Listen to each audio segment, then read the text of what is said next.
जन्माचा क्षण आणि मरणाचा क्षण याच्यातला वेळ.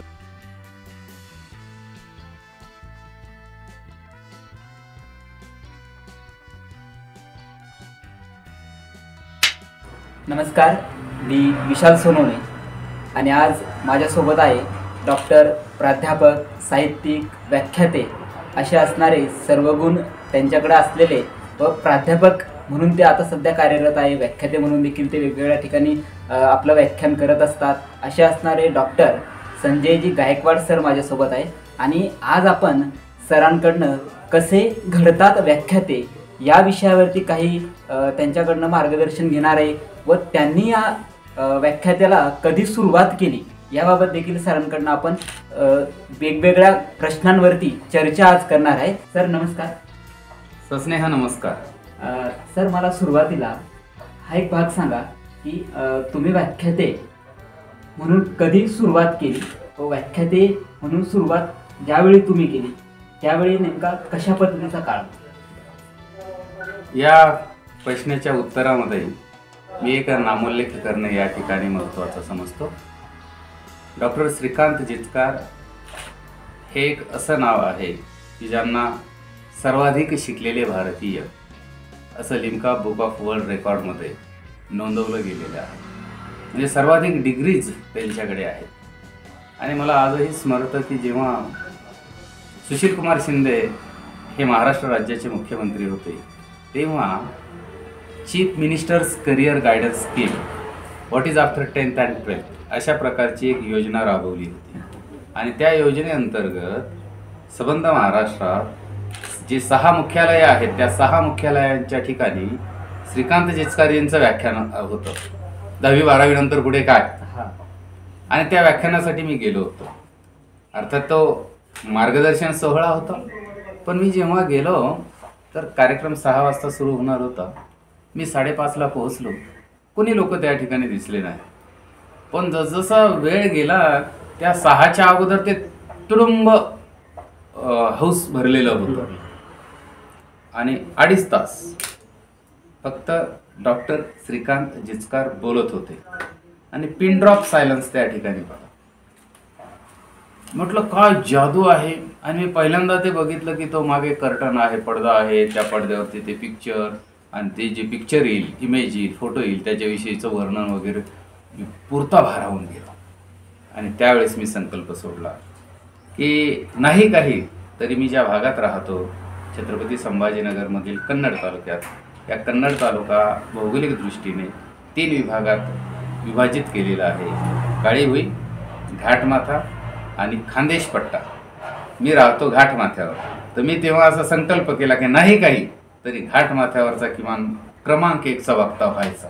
म्हणजे जी माझी सुरुवात आहे ती सुरुवात डॉक्टर श्रीकांत जिचकारांच्या त्या मार्गदर्शनातून, त्यांच्या व्याख्यानातून, त्यांच्या बोलण्याचं जे तंत्र होतं त्यातनं ती सुरू झालेली आहे. बरं झालं हा प्रश्न विचारला. खूप वर्षांनी श्रीकांतजींचाही स्मरण झालं. अभिवादन करतो त्यांच्या कार्याला.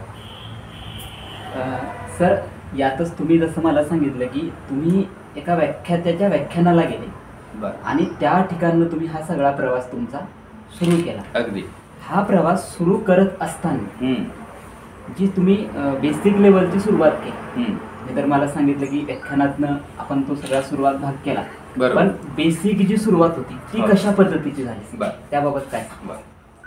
या संदर्भामध्ये खरं तर प्रत्येकाला असं वाटत असतं कोणताही कार्यक्रम ऐकत असताना की आपण बोलायला पाहिजे. अंदर से आवाज आती है या करना चाहिए, दिल से करना चाहिए, ऐसे बिल्कुल अंदर से आवाज आती है. एक मन कहता है कि लेट्स स्टार्ट इट और दूसरा मन कहता है कि नहीं बंदा ते तुझसे नहीं होगा. तो या ठिकाणी काय, अगर हमें लगता है कि हम कर सकते हैं तो हम कर सकते हैं और अगर हमें लगता है कि नहीं हम नहीं कर सकते तो नहीं कर सकते. तो आवाज प्रत्येकामध्ये असतो. प्रत्येकाला भीती वाटते. जगातला कोणताही वक्ता घ्या, जेव्हा तो सुरुवातीला बोलायला उभा राहतो ना तेव्हा ही जी बोटं असतात ती अशा अशा अशा अशा अशा अशा हलतात. किंवा शर्ट वगैरेचं खालचं टोक जर बघितलं ते थर करत असतं.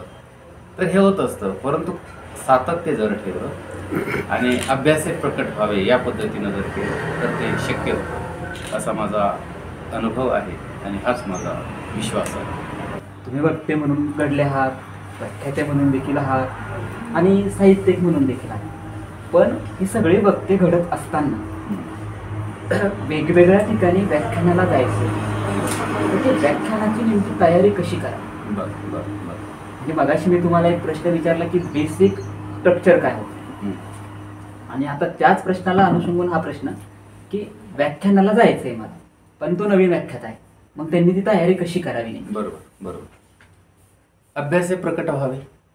काय असतं, जेव्हा व्याख्यान करायचं आहे त्यावेळेला 2 गोष्टी महत्त्वाच्या असतात. एक पहिलं आहे सभाधारिष्ठ, that is stage courage. We must have that stage courage, number 1. आणि number 2, the content of the lecture. जे लेक्चर द्यायचं आहे त्याचा आशय, या दोन्ही गोष्टी महत्त्वाच्या आहेत. आणि आचार्य अत्रेंचं एक वाक्य आहे, ऐन वेळेला एकच गोष्ट घडते आणि ती म्हणजे फजिती. फजिती सोडून दुसरी कोणती गोष्ट घडत नाही. म्हणून व्याख्यानाला जर जायचं आहे, नवीन व्याख्याता आहे, त्याने विषय समजून घ्यावा, त्याच्याविषयी अभ्यास करावा, श्रोतावर्ग समजून घ्यावा, त्यांची कॅपॅसिटी काय आहे ती समजून घ्यावी, आणि ती समजल्यानंतर त्याने त्या पद्धतीनं ती तयारी करावी. मला असं वाटतं की नवीन वक्त्यांनी विषय, त्याचे मुद्दे, मुद्द्यामधील उपमुद्दे, त्यांची एक व्यवस्थित सांगड घालावी. एका कागदावरती लिहावं, मोबाईलमध्ये लिहावं असं नाही, कागदावरती लिहावं, तो पुन्हा पुन्हा पाहावा, त्याची व्यवस्थित घडी घालावी, खिशात ठेवावा, आणि निघाल्यानंतरही बघावं की आहे की नाही खिशात. म्हणजे जर घरी राहिला तर काय वाटेल, अरे घरी राहिला कागद घरी राहिला. त्याच्यामुळं तुमचा आत्मविश्वास तेथे कमी होऊ शकतो.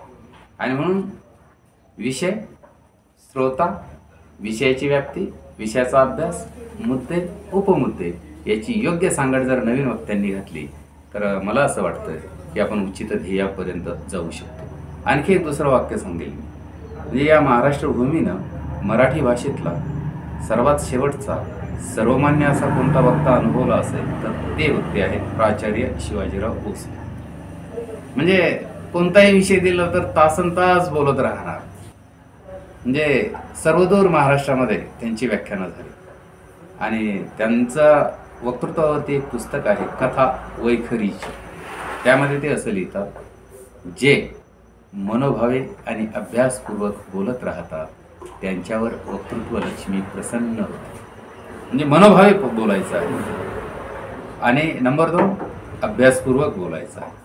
म्हणजे अभ्यासही असला पाहिजे आणि आपल्या माइंड पॉवर जी आहेत ना ती जर असेल, वक्तृत्व लक्ष्मी प्रसन्न होते. आणि एकदा का वक्तृत्व लक्ष्मी प्रसन्न झाली की ही बी लक्ष्मी प्रसन्न होते आणि घरची लक्ष्मी जरा चांगली राहते. तर अशा पद्धतीने नवीन वक्त्यांनी तयार व्हावं असं मला वाटतं. सर, दुसरा भाग की आता मगाशी जसं तुम्ही सांगितलं मला बरं की नवीन वक्त्यानं कशा पद्धतीनं व्याख्यान केलं पाहिजे, हा एक भाग झाला. बरं. पण यातलाच दुसरा एक भाग येतो, जो व्याख्याता असेल, वक्ता असेल, व्याख्यान करायला जातात. हो, वेळेचं नियोजन सगळ्यात मोठी गोष्ट असते. अगदी अगदी अगदी.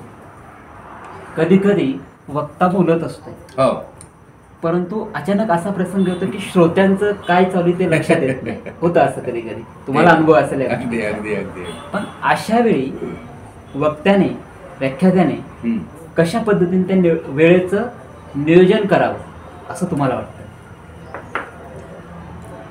विशालजी, हा महत्त्वपूर्ण मुद्दा तुम्ही या ठिकाणी घेतलेला आहे. बऱ्याच ठिकाणी, विशेषतः शालेय आणि महाविद्यालयीन कार्यक्रमामध्ये विद्यार्थी तिकडे खेळत असतात, गोट्या खेळत असतात आणि वक्ता इकडे बोलत असतो. विद्यार्थी का उठत नाहीत? आजूबाजूला शिक्षक, मुख्याध्यापक, प्राचार्य, संस्थाचालक, शिक्षण अधिकारी वगैरे मंडळी असतात. त्याच्यामुळे ते उठू शकत नाही आणि मग वक्ता बोलत असतो आपला, त्यांचं ते चालू असतं. तर वक्त्याने अगोदर हे बघावं की फेस रिडिंग, चेहरा वाचता आला पाहिजे. अरे याच्या मनात काय चालू आहे हे जर त्याच्या लक्षात आलं तर हे लक्षात येईल की आता हा अन्याय पुरे. एक शब्द वापरायला नको तरी वापरतोच. काही वक्ते अक्षरशः श्रोत्यांवर बलात्कार करतात. हा बलात्कारच आहे वैचारिक, कारण त्यांची ऐकायची मानसिकता नाही, काही नाही. आणि म्हणून प्रत्येक वक्त्यानं असा विचार करावा की मला आतापर्यंत किती चिठ्ठ्या मिळाल्या आणि त्याच्यावरून त्याने त्याचं मोजमाप करावं. दुसरं, पुन्हा शिवाजीराव भोसलेंचाच दाखला दे. वक्ता कोठे थांबावा हे अनेक मोठ्या वक्त्यांना समजत नाही. मग वक्ता थांबण्याची योग्य वेळ कोणती? तर जेव्हा श्रोत्यांना वाटतं हा थांबला पाहिजे, त्याच्या अगोदरच वक्त्याने थांबण्याची आदर्श वेळ असते. आणि हे ज्याला समजलं तो उत्कृष्ट वक्ता होऊ शकतो. कारण हा जो माईक फोबिया आहे ना, हा हातात जर आला का माणसं थांबत नाही. आणि याच्यावर बोलण्याची सवय जरी असली तरी माणसं थांबत नाही. आणि एक पाळायचं, जे मी पाळत आलेलो आहे, याच्याकडे कधीच पळायचं नाही. हा आपल्या मागे पळायला पाहिजे. त्याच्यामुळे अशी क्षमता आपण तयार करायची की याच्याकडे नाही पळायचं, हा मागं पळायला पाहिजे. तर वेळेचं नियोजन आणि वेळ महत्त्वाची आहे. जीवन म्हणजेच काय? तर वेळच आहे ना. जन्माचा क्षण आणि मरणाचा क्षण याच्यातला वेळ म्हणजे जीवन आहे. दुसऱ्याचं काय वाया घालवता? आपलंही वाया घालवू नये, पण दुसऱ्याचं तर मुळीच घालवू नये. म्हणून त्याने ते वेळेचं नियोजन करावं, मुद्द्यांचं नियोजन करावं आणि त्या पद्धतीनं त्याने त्याचं व्याख्यान द्यावं. आणि प्रबोधनाचा हा ज्ञानयज्ञ मोठी परंपरा आहे याला. तर तो ज्ञानयज्ञ त्याने पुढे चालू ठेवावा, असं माझं वैयक्तिक मत आहे.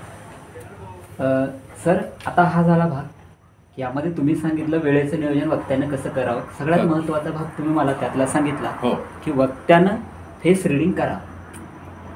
परंतु बऱ्याच वक्त्यांना फेस रिडिंग जमत नाही. मी तुम्हाला 2 प्रश्न एकत्र विचारतो आता.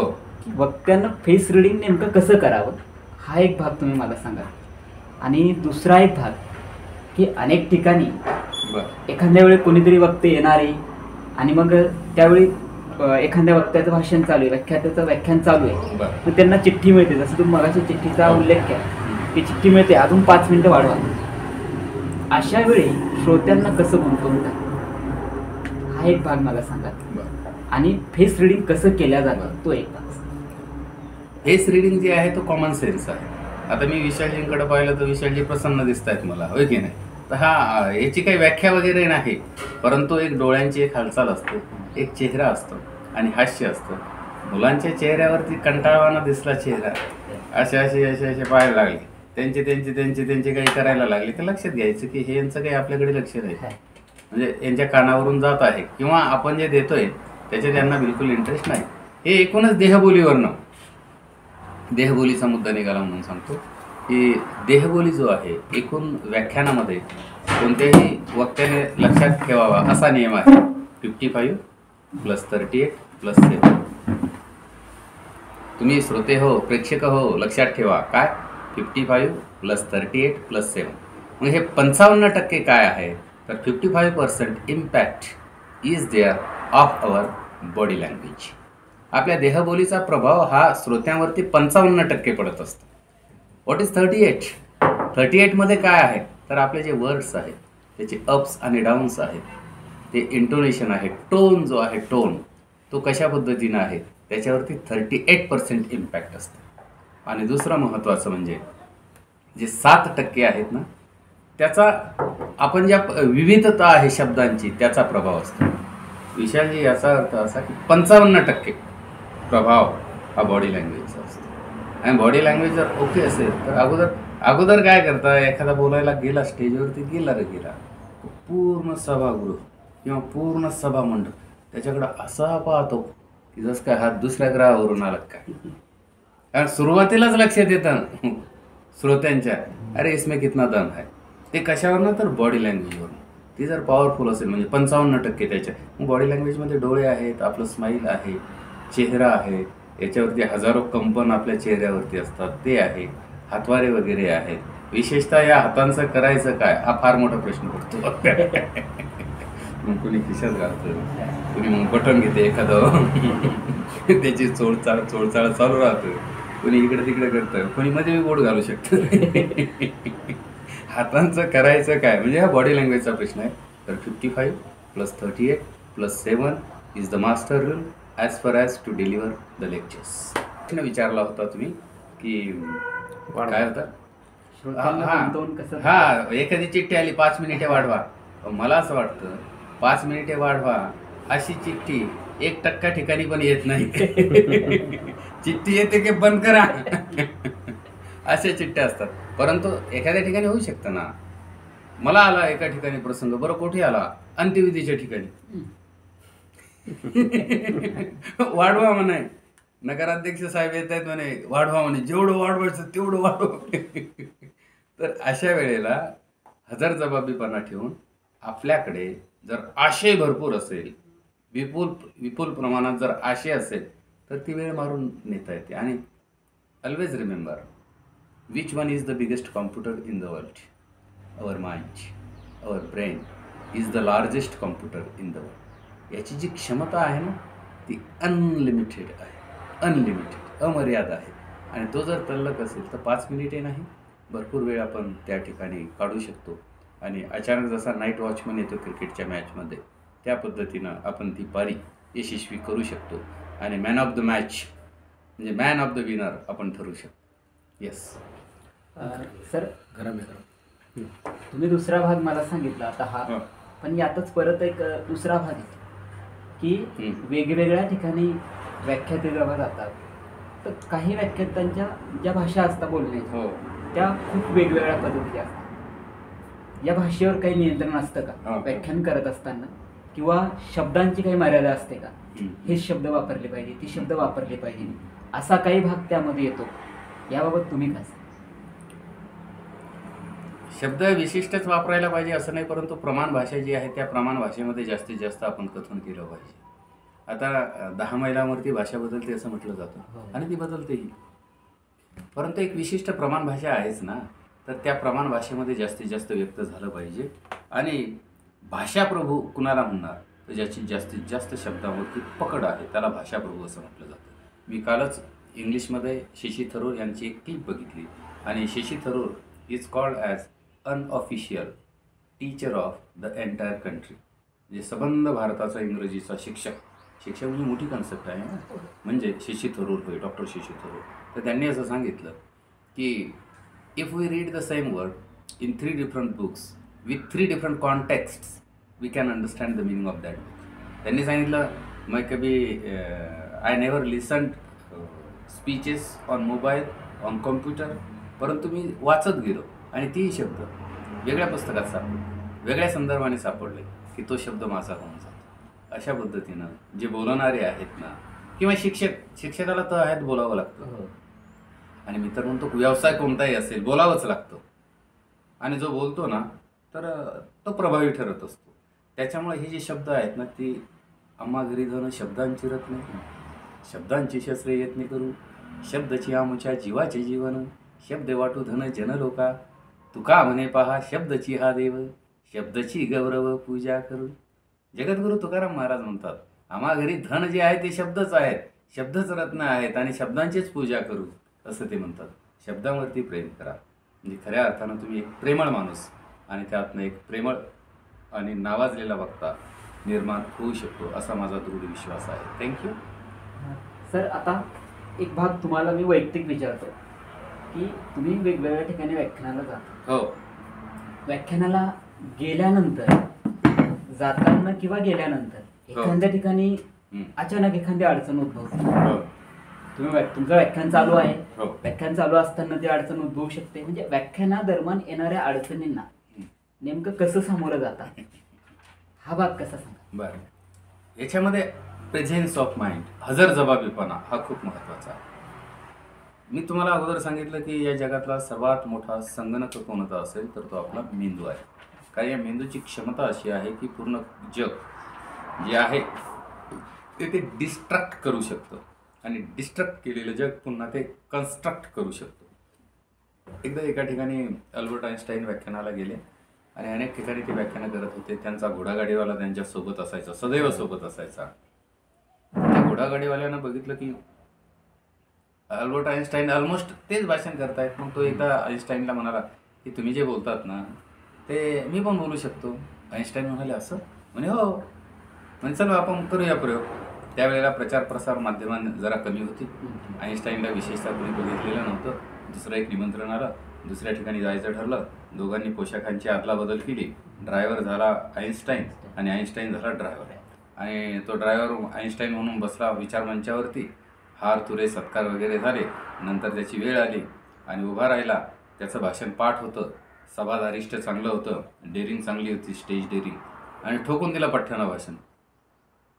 म्हणजे इकडून वाक्य तिकडून टाळ्या, इकडून डायलॉग तिकडून टाळ्या, जमून गेला कार्यक्रम त्याचा. खाली बसल्यानंतर शेजारी एक प्राध्यापक होते गणिताचे. त्यांना वाटलं की अल्बर्ट आइन्स्टाईन एवढा मोठा वक्ता आला आहे, एक समस्या होती. तो उठला आणि म्हणाला की सर माझी अशी अशी समस्या आहे, तर सांगा. याला काहीच माहीत नव्हतं बाकीचं, माहीतच नाही ना बाकीचं, काय करणार. थोडा वेळ थांबला आणि त्याचा लार्जेस्ट ब्रेन जो आहे ना तो ॲक्टिवेट झाला आणि त्याने उत्तर दिलं. काय प्राध्यापक साहेब, काय प्रश्न विचारला? या प्रश्नाचं उत्तर मीच काय, माझा घोडागाडीचा ड्रायव्हर सुद्धा देईन. आणि बोलवलं आइन्स्टाईनला आणि अर्थातच तो प्रकार त्या ठिकाणी झाला. याचा अर्थ काय, इसके ऊपर निर्भर है, सिचुएशन चाहे जो भी हो, आपकी जो है समस्या है कुछ भी हो, यहाँ से उसका सोल्यूशन निकल आता है. सोल्यूशन हा जो पॉईंट आहे इथून येतो. म्हणून आल्या ना समस्या तर त्या पद्धतीनं आपण त्या ठिकाणी करायला हवं असं मला वाटतं. सर, ह्या आजच्या व्याख्याते कसे घडतात या मुलाखतीतनं तरुण व्याख्यातेची तयारी करताय. तरुण व्याख्यात्यांना तुम्ही काय संदेश देऊ इच्छिता आणि हा संदेश देत असताना नेमका तुम्ही असा मोलाचा एक सल्ला त्यांना काय द्या? तरुण व्याख्याते आहेत, आता तुम्ही व्याख्याते होणार आहे ना गुरुजी बी आहे, होय की नाही. तर व्याख्याते आहेत, तर व्याख्यात्यांना सल्ला आहे, बोलत चला. जे ते संधी मिळेल ते बोलायचं. बोलणारी माणसं तुम्ही आहे आणि बोलायचं नाही. एकदा का डेअरिंग आली की नंतर थांबायचं, मग अभ्यास करायचा आणि अभ्यासातून मग पुन्हा बोलायचं. कारण अभ्यास एक प्रकट व्हावे, असाध्य ते साध्य करीत असायस कारण अभ्यास तुका, या अभ्यासातूनच प्रकट व्हायचं आहे. आणि आज खूप भरपूर विषय आहेत की वक्तेच मिळत नाहीत आणि त्या विषयावरती एकदा का आपली पकड निर्माण झाली की तो व्यक्ती जो आहे तो बोलायला लागतो. नवीन जे आहेत त्यांच्यासाठी मी असं सांगेन की तुम्हाला बोलायचं आहे, परंतु बोलायचं काय हा प्रश्न आहे. तो जो विषय आहे त्या विषयाच्या संदर्भात किमान 1 किंवा 2 गोष्टी बघायच्यात, गोष्टी किंवा उदाहरणं बघायची. या गोष्टीनं काय होतं, सांगायला खूप सोप्या जातात आणि श्रोत्यांचं अवधान आहे ना, ते अवधान आपल्याला त्या ठिकाणी खेचून आणता येतं. म्हणजे दोन्ही गोष्टी या ठिकाणी होतात. म्हणून एखाद्या खूप मोठा वक्ता आहे, नावलौकिक मिळवलेला, त्याने सांगितलेल्या गोष्टी असेल, पुस्तकातील गोष्टी असेल तरीही त्या चालतात सुरुवातीच्या काळात. सुरुवातीच्या काळात याचं घे काही त्याचं कॉपी पेस्ट चालतं. सुरुवातीच्या काळात तुम्ही करा, परंतु नंतर जेव्हा विशिष्ट मर्यादा तुम्ही ओलांडता तेव्हा स्वतः चिंतनातून काही स्फुरलं पाहिजे. चिंतन महत्त्वाचं आहे. सगळ्या गोष्टी वाचनातून येतात असं नाही, वाचन केल्यानंतर चिंतन करावं लागतं. 15 दिवसा माझी झाला साक्षात्कार, देखला विठोबा निराकार.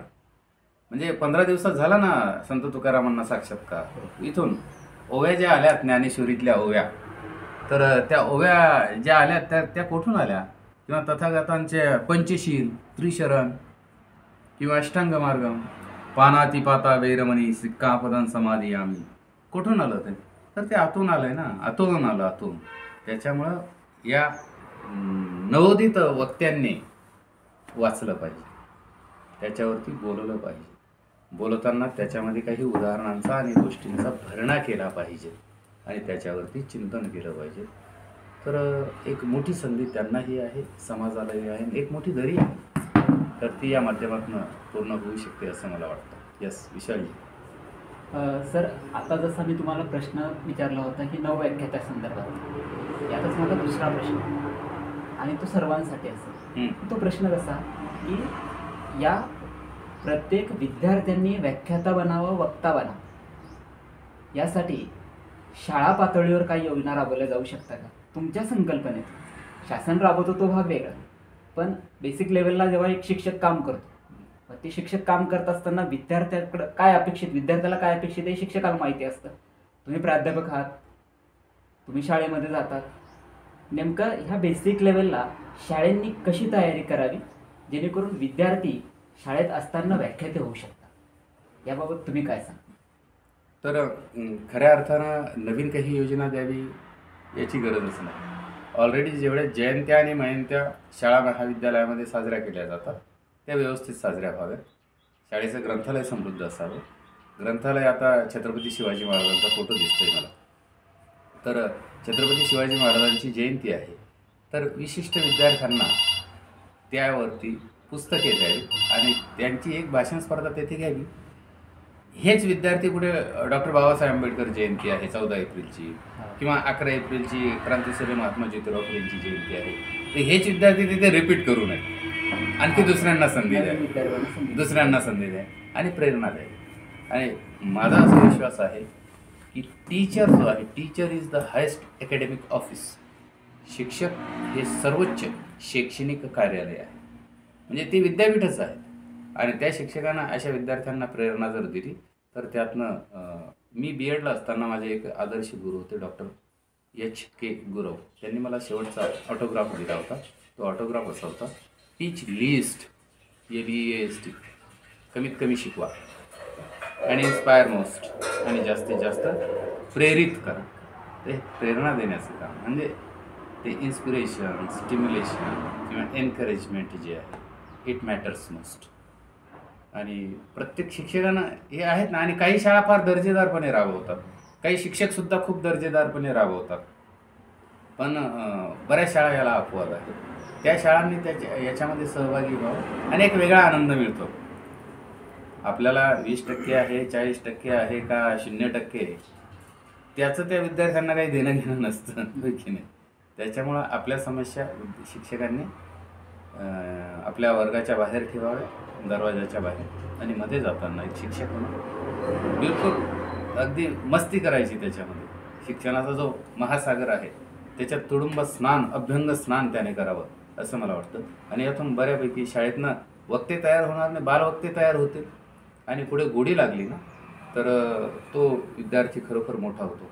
पण एखादा शाळेतला पोरगा चांगला बोलायला लागला, त्याची थोडी वाहवा झाली तर तो हवेत जातो आणि अभ्यासाकडे दुर्लक्ष होतं. तसं सुद्धा व्हायला नको. म्हणजे या दोन्ही गोष्टी महत्त्वाच्या आहे आणि त्याचं तारतम्य त्या शाळेनं, शिक्षकांना आणि विद्यार्थ्यांनी ठेवायला हवं असं मला वाटतं. येस सर, यातूनच तुम्ही आत्ता मला सांगितलं की एखादा विद्यार्थी जर पुढं गेला समजा, त्याची वाहवा होते आणि मग त्यातनं तो विद्यार्थी कुठेतरी दुसऱ्या मार्गाकडे जातो आणि मेन अभ्यास त्याचा बाकी राहून जातो. बरं सर, तुमच्याकडं आता मी येतो यातनं. बरं, तुम्हाला सर्वात पहिले कुठला पुरस्कार मिळाला? व्याख्याते म्हणून, साहित्यिक म्हणून, प्राध्यापक म्हणून? आणि तो पहिला जेव्हा पुरस्कार तुम्हाला मिळाला तेव्हा नेमकं तुम्हाला काय वाटत होतं? आणि तिथून तुम्हाला पुढे जी प्रेरणा मिळाली ती कशा पद्धतीची होती, त्याबाबत काय? प्रश्न व्याख्यानाच्या संदर्भात नसला तरी माझ्या संदर्भात आहे. पुरस्कार, मला जो पहिला पुरस्कार मिळाला तो महाराष्ट्र शासनाचा क्रांतिज्योती सावित्रीबाई फुले आदर्श राज्य शिक्षक पुरस्कार, म्हणजे राज्याचा सर्वात मोठा जो पुरस्कार आहे तो पुरस्कार मला सावित्रीबाईंच्या नावे मिळाला. पुरस्काराला कधी अर्ज केलेच नव्हते, एकच पुरस्कार पाहिजे होता आपल्याला आणि तो पुरस्कार होता राष्ट्रीय पुरस्कार. पण ते जमलं नाही. मग ही लिंक आली आणि या लिंकमध्ये टाकला तर हा पुरस्कार मला मिळाला. आणि महाराष्ट्रामधून राष्ट्रीय पुरस्कार, राष्ट्रीय शिक्षक पुरस्कार म्हणजे राष्ट्रपती शिक्षक पुरस्कार ज्याला म्हणतात, त्याच्यासाठी नामांकन झालेलं, सलग 5 वेळेस नामांकन झालेलं आपण एकमेव आहोत. हे राष्ट्रपती पुरस्कार मिळालेले आहेत बरेचसे म्हणजे मोजके, पण 5 वेळेस नामांकन झालेलं आपण एकमेव आहोत. त्याच्यानंतर अलीकडेच दर्जेदार व्हिडिओ निर्मिती स्पर्धा झाली, त्याच्यामध्ये कनिष्ठ महाविद्यालयातून इंग्लिश विषयामध्ये सर्वप्रथम आपल्याला पुरस्कार मिळाला. बाकी नवोपक्रमाचे वगैरे काही पुरस्कार आहेत, छोटे मोठे पुरस्कार या पद्धतीने आहेत. थँक्यू. सर, परत आता तुमच्याकडे येतो मी. तुम्ही विविध प्रकारचे पुस्तक लेखनाचं काम करत आहात आणि हे पुस्तक लेखनाचं काम करत आहात, त्यासोबत साहित्यिक तुम्ही आहात. या तुमचा शाळेचा व्याप, तुम्ही प्राध्यापक म्हणून काम करत आहात आणि मग सगळं तुमचं लक्ष इकडं, तुम्ही वेळेचं नियोजन कसं करता याबाबतही सांगा, जेणेकरून जे नवव्याख्याते त्यांना देखील त्यांच्याकडील कामाचं सगळा व्याप सांभाळून या व्याख्यानाच्या विषयाकडं, वक्त्याच्या विषयाकडं त्यांना वेळ देत आहे. तुम्ही नेमकं नियोजन कसं करता त्याबाबत काय? बऱ्याच विद्यार्थ्यांना किंवा लोकांना आपण जर सांगितलं हे करा, ते करा, ते करा, हे करा, तर एक ठराविक उत्तर येतं. काय उत्तर येतं? वेळेचं नाही. हां, वेळ नाही सवड नाही, पण आवड असेल तर सवड मिळते. हे माझं त्यावरती उत्तर आहे. आवड आहे ना तर uh will will show you a way किंवा अ विल फाइंड अ वे. इच्छा तेथे मार्ग. इच्छा असेल तर ते होतं. फक्त ते आतून आलं पाहिजे. आतून जर आलं ना, आता मला अनेक लोक म्हणतात, सर कीर्तन करा ना कीर्तन. अरे ते आतून तर आलं पाहिजे ना. म्हणजे कोणी काही म्हणलं म्हणजे करायचं तसं तसं नाही. माझा विषय इंग्लिश आहे आणि इंग्लिश विषयावरची काही पुस्तकं आहेत. मी मराठी माणूस आहे. मराठी अस्मिता माझ्या हृदयात आहे आणि मग ते आतून येतं ना ते.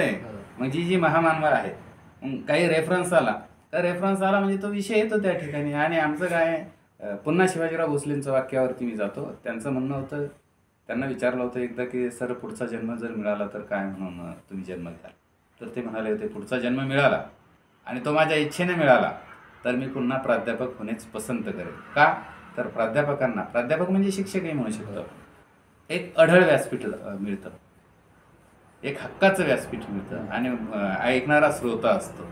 तसं ते मिळालं आणि त्याच्यामुळे बोलत गेलो. ती आवड निर्माण झाली आणि हे पूरक आहे सर्व गोष्टी. व्याख्यान असेल, पुस्तक लेखन असेल, यूट्यूब चॅनल असेल, व्हिडिओ निर्मिती असेल, तर हे सगळं पूरक आहे. आणि हे जे आहे तुकाराम, ज्ञानोबा किंवा सावता महाराज, कबीर वगैरे, यांना सोडून महाराष्ट्र आणि भारत नाहीच ना. नाहीच ना. आता तुमचा जो टिळा सांगतो तो तेच सांगतो ना. तो वारकरी संप्रदाय जो आहे तो अध्यात्माचा तो तेच सांगतो. त्याच्यामुळे वेळ कसा मिळाला तर त्याच्यातच हे सगळं चालू. त्याच्यामुळे फार काही खास करून वेळ, फक्त एक गोष्ट करायची. माझ्याकडे काही मित्र येतात, ते मित्र सांगतात हे असं म्हणतो, तो तसं म्हणतो, तो तसं म्हणतो, तो तसं म्हणतो. काही पाहुणे येतात, ते पाहुणे म्हणतात यानं असं म्हटलं, त्यानं तसं म्हटलं, याचं असं चालू, तेच तेच चालू. मी काय सांगतो, त्यांचं जे म्हणायचं असेल ते म्हणू द्या. तुम्हाला काय म्हणायचं आहे ते थोडक्यात सांगा. याने काय होतं, आपला माइंड पण डायव्हर्ट होतो आणि ते मागच्याचा विचारच करत नाही. मग ते काय रामकृष्णाला सोडलं नाही. आणि काय काहीच नाही. त्या भारताची लोकसंख्या 140 कोटी, आशियाची किती, जगाची किती, झाले किती, होणार किती.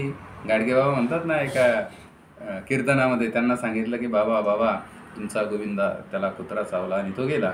तर बाबा म्हणाले, तो क्षणभर शांत बसले. कोकणात होते तेव्हा बाबा. क्षणभर शांत बसले आणि म्हणाले, मेले किती कोट्यानी कोटी, काय रडू एकासाठी. एवढं आहे या जगामध्ये. आपण काही फार लागून गेलो नाही आणि वेळ खूप कमी ना आपला. वेळ खूप कमी आहे आपला. त्याच्यामुळे ह्या बाकीच्या गोष्टीकडे जर वेळ दिला नाही तर आपला जो वेळ आहे आपल्या सकारात्मक कामासाठी काढता येतो. आणि मला वाटतं तो वेळ वाचवावा सर्वांनी. थँक्यू. सर यातच एक भाग परत विचारतो. तुम्ही साहित्यिक म्हणून कधी सुरुवात केली आणि साहित्यिक म्हणून सुरुवात करत असताना तुम्ही बुक लिहिले, तर कुठल्या प्रकारचे बुक तुम्ही लिहिले आजपर्यंत? तर त्या तुमच्या ज्या बुकाचे संदर्भ आहे नवीन वक्त्यांना घेता येऊ शकता का? अशा पद्धतीचे तुमचे काही बुक्स आहे का? त्याबाबत काय?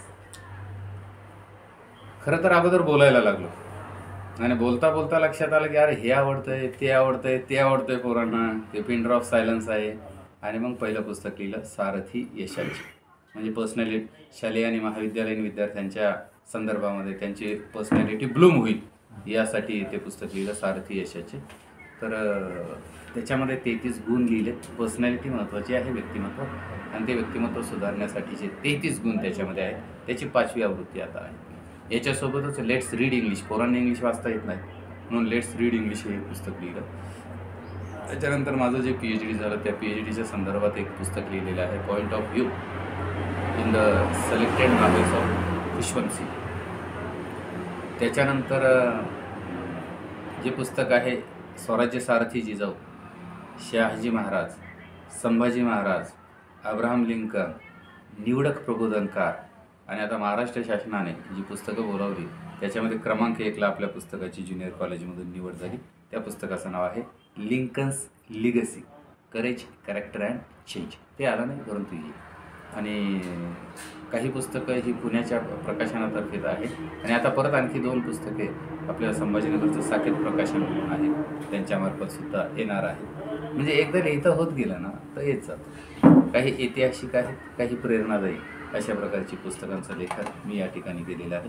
काही पुस्तकांच्या 2, काहींच्या 3, काहींच्या 4 तर काहींच्या 6 आवृत्त्यासुद्धा प्रकाशित झालेल्या आहेत. थँक्यू. सर आता मी शेवटकडे जातो. बर. व्याख्याते म्हणून, वक्ते म्हणून, साहित्यिक म्हणून किंवा प्राध्यापक म्हणून तुमच्या पुढील येणाऱ्या नेमक्या कुठल्या कल्पना आहेत किंवा कुठल्या योजना आहेत याबाबत काय?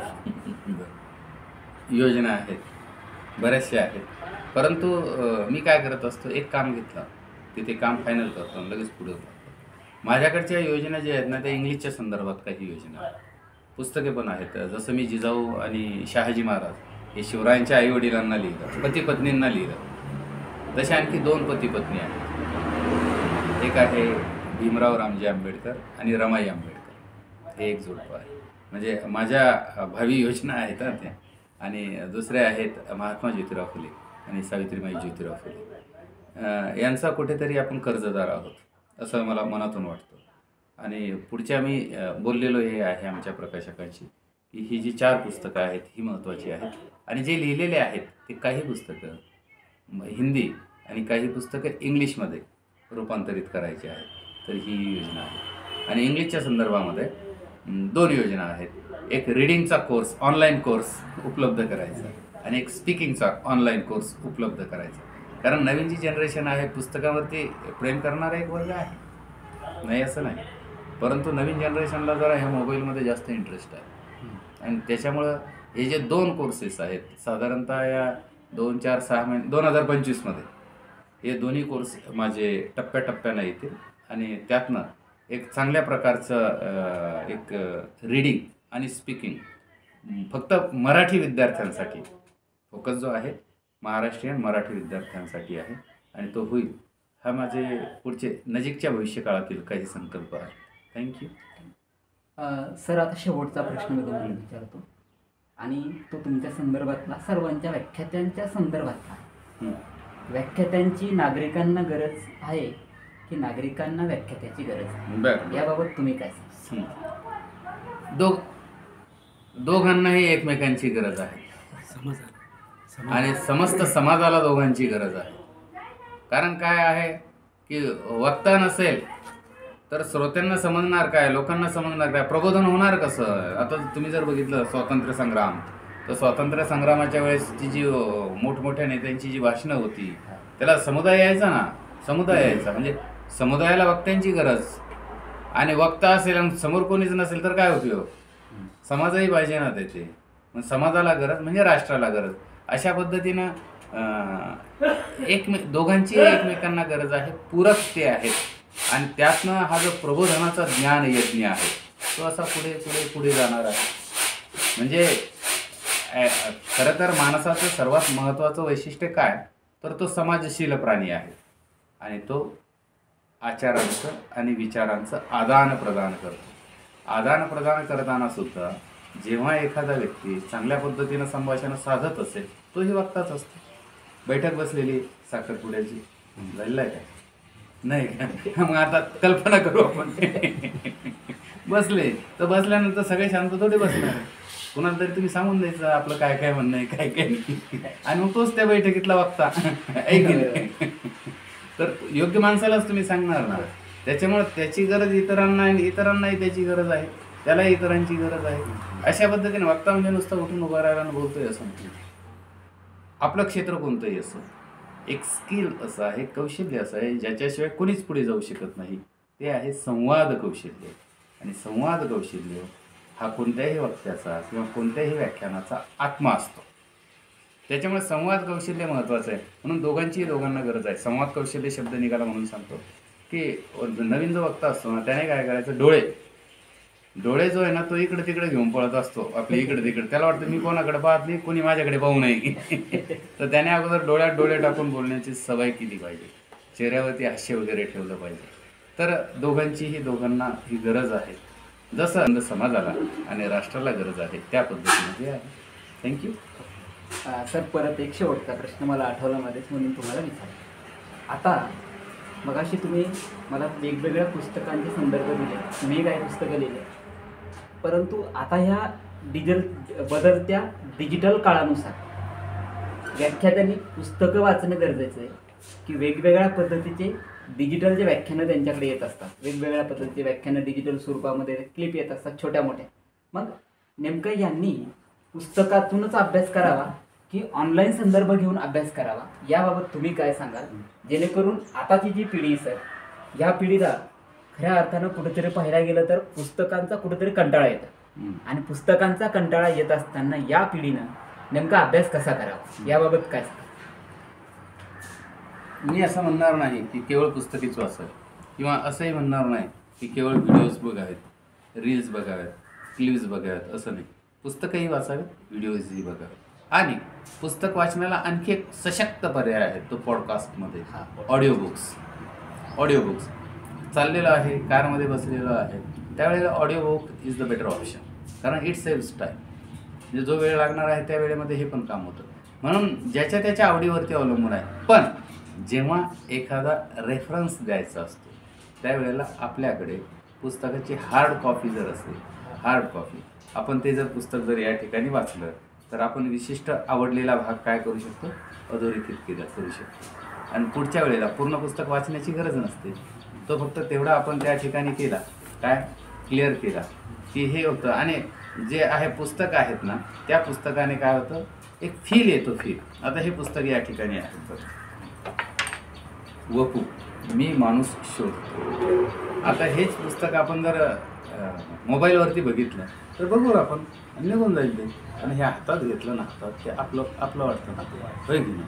आणि वाचत असताना ही जी पुस्तकाची पाने जेव्हा आपण अशा पद्धतीनं करतोय, होय की नाही, आणि जे आवडलं त्याला जर मार्किंग करून ठेवली आपण, मार्किंग, तर दुसऱ्या वेळेला काय करायचं, पूर्ण पुस्तक वाचायची गरज नाही, फक्त पेजेस आपण टर्न करायचे, जो भाग आवडलेला आहे तो बघायचा. माझ्याकडे भरपूर पुस्तकं आहेत, परंतु माझ्यापेक्षा आणखी जास्त पुस्तकं एका व्यक्तीकडे आहेत माझ्या गावात. रायबान सरांना माहिती आहे, कोण, लक्ष्मणराव देखणे आहेत माझ्यापेक्षा जास्त. पण पुस्तकं आहेत ना, तर ते व्यक्तिमत्वातून दिसलं पाहिजे, उतू आलं पाहिजे ते. तर पुस्तकं नवीन पिढीनं डिजिटल स्वरूपातही वापरावी, व्हिडिओही बघावेत, ऑडिओ बुक्सही बघावेत, पण अशा पुस्तकांवरती विशेष प्रेम करावं. कारण शेवटी काही रिसर्च जर करायचं असेल तर अशाच प्रकारची पुस्तकं आहेत की जी आपल्याला उपयुक्त ठरू शकतात, असं माझं मत आहे. म्हणून पुस्तकावरती जो माणूस प्रेम करतो ना, एकेका पुस्तकातून आयुष्य बदललेलं आहे. सांगू का थोडं? एक मुलगा होता, त्या मुलाला त्याच्या शिक्षकांनी पुस्तक दिलं, तथागत भगवान गौतम बुद्धांचे चरित्र. पुस्तकाचे लेखक होते कृष्णाजी अर्जुन केळुसकर. तर कृष्णाजी अर्जुन केळुसकरांनी ते पुस्तक दिलं, स्वतःच लिहिलेलं, स्वतःच टीचर होते, ते दिलं. दुसरा एक मुलगा होता, तो लहान होता, त्याला एक पुस्तक दिलं, थॉमस पेननं लिहिलेलं. पुस्तकाचं नाव होतं राईट्स ऑफ मॅन.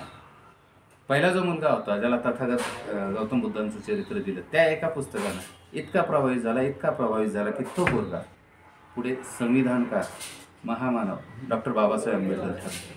दुसरं जे पुस्तक आहे थॉमस पेनचं राईट्स ऑफ मॅन, हे पुस्तक छोट्या एका पोरानं बघितलं, ते वाचलं, आणि त्याचा प्रभाव इतका प्रभाव वाटला की तो पोरगा पुढे क्रांतीसूर्य महात्मा ज्योतिराव फुले ठरला. म्हणजे ही पुस्तकाची ताकद आहे, ही क्षमता आहे. म्हणून पोरांनो, मोबाईलमधले पुस्तकं पाहता वाचा ना, नाही म्हणत, फक्त काय डेटा तुम्हाला मारावा लागेल, तो असतो तुमच्याकडे. पण अशी पुस्तकं खरेदी करा विशेष, आणि अशा पुस्तकांवरती प्रेम करा. बाकीच्या प्रेमाबद्दल मी सांगणार नाही, पण या पुस्तकावरती जर तुम्ही प्रेम केलं ना, आयुष्य आपल्यावरती प्रेम करेल. आणि एकदा का प्रेम मिळालं ना, तर चार चांद लागतं, मजा येते, आणि तुमच्या त्या जीवनामध्ये तशा प्रकारची मजा येतो अशी शुभेच्छा देतो.